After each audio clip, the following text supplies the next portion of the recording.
Marky Billson with you, Tri-City Sports Now, and we get the best guests and the hardest-hitting opinions in the market. Best guest here, it's the new Southern Conference Commissioner, Jim Schaus, joining us from Spartanburg, South Carolina. I want to thank you for joining us. You know why. Football season's about ready to start, and so I want to ask you, in your opinion, new Mr. Commissioner, what is the status, in your opinion? Where do you think Southern Conference football is right now in compared to some of the other conferences in the FCS? Well, I think that we have been and we are now considered a power conference in FCS. I mean, if you look at consistently the number of teams that every year that we're putting in to the playoff, you look at the number of teams each and every year that we have ranked in the top 25, depending on the poll. We had as many as 4 teams this year in different polls that were nationally ranked in the FCS. So I think we've been very consistent. I think that nationally, I think the perception is the Southern Conference plays some great football. So we're very fortunate and blessed to have a number of programs that year in, year out have been very strong. And I don't think this year is going to be any different. Well, I guess one of the things is that I'm of an age where you can remember when the Southern Conference was just, that was the one. I would have Paul Hamilton and talk to him, the former ETSU coach. We're the SEC of then Division I AA. That wasn't, a generation ago. Now you see the rankings. You mentioned as many as 4 teams. Sometimes ETSU ranked in the top 25, but a lot of the polls still only have 2, and a lot of times it's not as the SoCon. I can't see them in the top 5 there. Projected champions, be it Wofford, be it Furman, be it ETSU. And so, why is the demise because of the absence of Appalachian State and Georgia Southern, or is there something else? Yeah, I wouldn't characterize it with the word that you used, demise. I don't. Okay. And I think that we're very, very strong in football, and I think that's one of the reasons why we get asked to to play in that initial kickoff game, and I think we have a very strong reputation. There's been some changes in the league that happened 7 years ago, and we certainly lost a couple of very good football members. But that happens. That happens to all leagues. That there is transition from time to time, and I think the key is that you just keep moving. You keep growing and maintaining success, even when you have some of those situations that happen. I think that college football at all levels, it's a dynamic process. It changes and grows, and so I think the key is that we just need to continue to be relevant in the FCS space, and I think that we very much are. There's no easy games in our league in football, and there's a lot of people that don't want to play us in the non-conference because they know the quality of teams that we have. So, there's always going to be some adjustments and changes, but you're also going to see some programs grow and evolve. Some of those schools that came into the league more recently, I think we're seeing some renewed commitment into football, and you might see some growth with some of those teams as well. Now, I do agree with you. I think this year in the SoCon, it's like the NFL. They say any given Sunday. I think in the SoCon, it'll be any given Saturday. SoCon John Hooper says there are as many as 7 teams he thinks that can win the conference this year. But I do. You might not like my word demise, but, I'm seeing the rankings, and usually the SoCon comes in and among the FCS conferences somewhere around 4th. Used to be number 1. I know there's a big enchilada out there called North Dakota State, but can the SoCon be the top conference again in the FCS as they once were? Well, I don't know. I think that remains to be seen. Certainly it's a priority sport for us, and that has a combination of investment by the schools in terms of what they're putting into the sport. We certainly want to find ways to be strategic with the schools in scheduling. We don't obviously host a conference championship, but to help propel them to be in the best position possible when it comes to the selection committee's review of teams that get in the tournament. So, I think that I don't have a crystal ball, but I see us continuing to be competitive. We have a team in the top 10. I mean, those are kind of things that if you were in the top 10, if your conference is in the top 10 of the FBS, you would certainly be considered a conference that would have a lot of respect. So I think that we're very much in there, and we just have to continue to try to be excellent in that area, as well as a lot of other areas that are priorities for us. Well, Jim Schaus, commissioner of the Southern Conference, you mentioned, what coin, I guess, or what emphasis various programs place on football. I do want to ask you, is there something as a commissioner that you can do to tap VMI, let's say, on the shoulder? Look, I like VMI. I like having the Roanoke market in the conference. I like the history. I like the VMI Citadel rivalry. Don't get me wrong. I like the fact that here in the Tri-Cities, VMI has over the years recruited a lot of players from the Tri-Cities who've gone on to play for the Keydets. But there's something missing. I mean, let's face it, they always lose. They haven't had a winning year since '81. And they also bring, because of that, the ratings of the conference down so much. Is there something as a commissioner that you can do to talk to VMI and say, hey, look, get on the ball. We need you to do things this way. Install lights, let's say. I don't know. Is there something you can do about VMI is what I'm asking. Well, Marky, I think that each of our schools have a very unique situation in terms of how their institution is structured. Obviously, you're picking a school that is unique, that is not a traditional state university or not a private school. Their funding is different. The requirements that they have, challenges they have to deal with the NCAA APR issue in terms of retention when you have a military component to the students. So I think each one of them has to be dealt with uniquely. We're going through this upcoming year a long-term strategic plan. And in that process, we'll be having dialogue with our presidents, athletic directors, senior women's administrators, faculty, athletic reps, coaches, student athletes. We're going to be talking about what is our identity, what are our priorities, and what specific strategies can we employ to try to improve and to grow in areas that we would consider priorities. So that's the fun part. We have not had a very comprehensive plan to that effect, although I will say John Amarino and the staff have done an excellent job in recent years. This is something that, those are the kind of discussions that come up about, how can we build and grow in certain sports. It's certainly going to be up to each individual's school to determine how they budget and what they emphasize and what resources that they have. There's some certain limitations as to what a conference offense can necessarily do. But what we can do is, we're 2 years away from a new broadcast contract. Yes. Those are things that can generate additional revenue or exposure. There are some things in this plan that I think, could not only generate more revenue that can benefit any of the schools, but I think hopefully build our profile and our brand on a national level, help recruiting, et cetera. So it's not just one thing. I think I look at one school, one sport, in really the conglomeration of all the things that we do. And when you look at it that way, I think there's still always a lot of opportunities for institutions to grow and build in any given area.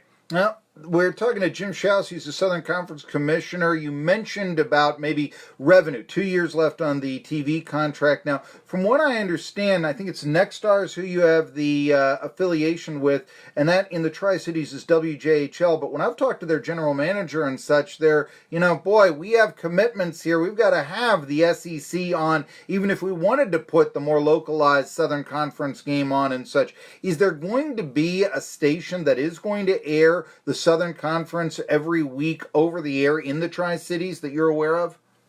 Yeah, I think we're working on that, and I think that we're going to have some movement in that area. Our goal, of course, with this linear TV package, it's only one component it's a small component of our total broadcast package, and it just got started. So I think that a lot's been done in a short period of time, and the goal is to really have coverage in all the markets. I know Mercer is going to have their station on campus is going to be covering games, so they're being added to the network. And so I think we're having discussions with all the markets, and we're trying to find ways that we can do that. Traditionally, I think, Marky, you might be alluding to, is that when you're talking about an over-the-air station that's like a CBS affiliate, those are going to be very difficult times when you're trying to clear, let's say, a Saturday football game with their commitment to the SEC. Oftentimes, if you pick, if you have a station in the market that's not a CBS ABC station, they have a lot more flexibility in programming and preemption. So that's what we're trying to do. And I think in time, it will be better this year, and I think in the future it will be better. Our base contract with ESPN really is a combination of their coverage of our men's basketball championship, also some regular season games that are part for men's basketball, and then we have several hundred events that are on ESPN Plus, and then we also have the SoCon Digital Network. So the Next Star Broadcasting, 17 game schedule and things that we do with both football and men's basketball, what we do in the tournament, also with the regular season in men's basketball, that's a very important component because that's over-the-air coverage, and that's a nice component. So, 2 years from now, we're going to have to evaluate all these things and see what the marketplace is changing a lot. But to answer your question, I think our goal, and in some cases, each market has greater capacity based on the actual over-the-air stations and the type of affiliation they have than others. But we still want to work around that. We still want to find a way to continue to try to get more of those games. So that's our goal, and we're going to work hard at it. Well, SoCon Commissioner Jim Schaus, would that mean in 2 years, is it a goal for you to have, say, less, I'm going to call it pay-per-view. That's not necessarily what ESPN Plus is, but, you got to pay $5 a month after your 7-day trial or whatever it is. Would there be more free broadcasts, be they on the net, be they over the air? Is that what you're trying to do in your next broadcast package? It's a great question, and we'll be working with a consultant to really evaluate the marketplace and see what's out there. It's changing rapidly. So we have kind of a combination of lots of different components, and as I've observed conferences recently, like Conference USA, they've got as many as 5 different types of tiers. Some of them are part of pay tiers, some of it's over the air, some of it's cable, like through ESPN, and they're airing some NFL Network games on that network. I think the bottom line is you have to go to the marketplace, find out what the interest level is, and cut the best deal that you can get for your league at that time. And so I don't know what the answer to that question is, but I do know that digital programming is really where the industry is headed. I think that it's a direct-to-consumer business, and I think what's going to happen more and more, you mentioned ESPN, the $4.95, but Disney is coming out with their app. All of their stuff's going to be available on app this fall. I think more and more with the kind of the skinny bundle concept at cable, where people are cord cutting, they don't want 1,000 television stations, they only watch 4. I think that the consumers are going to get what they want. They're not going to pay for things they don't want, and I think that you're going to see a lot more of these subscription numbers. And people will get used to it. I think eventually your over-the-air news is going to be on it. I think ESPN will go to a full program of all their things, and I think that's where it's a revenue generation. I think we're like an ESPN is putting a ton of their emphasis on that. So 2 years from now, what will it look like? The Colonial Athletic Conference did a huge contract with a company called Flow Sports in California. They have a lot of their things on digital. But that conference, basically signed a 4-year, $5 million contract with them. I mean, needless to say, we're not anywhere close to something like that financially. So there's going to be trade-offs of availability, revenue, access, and we'll be very diligent in working with a consultant to create options, find out what the membership's priorities are, and then make decisions. But it's actually a great time for us right now. We've had great success in our teams. We get a chance to observe this new technology and hopefully have some very positive choices when we get into that decision in 2 years. That's very intriguing what you just said, because, one of the things about cable packages is that they always say, I'm paying for all these channels I don't watch. And you say, well, if you pay for the ones that you want to, be it sports, news, if you want to see the Shaggy Dog on our iPhone, like you said with Disney, what have you. Hey, how big was it that Youngstown State came down to Montgomery to play Samford? Yeah, that's I think it's a credit to our conference that I know that we were asked to be in the game last year as well.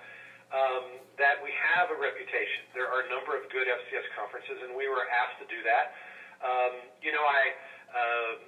Sanford had a young quarterback that had not started a game, and I think that they learned some things for them in the future at that position from that game.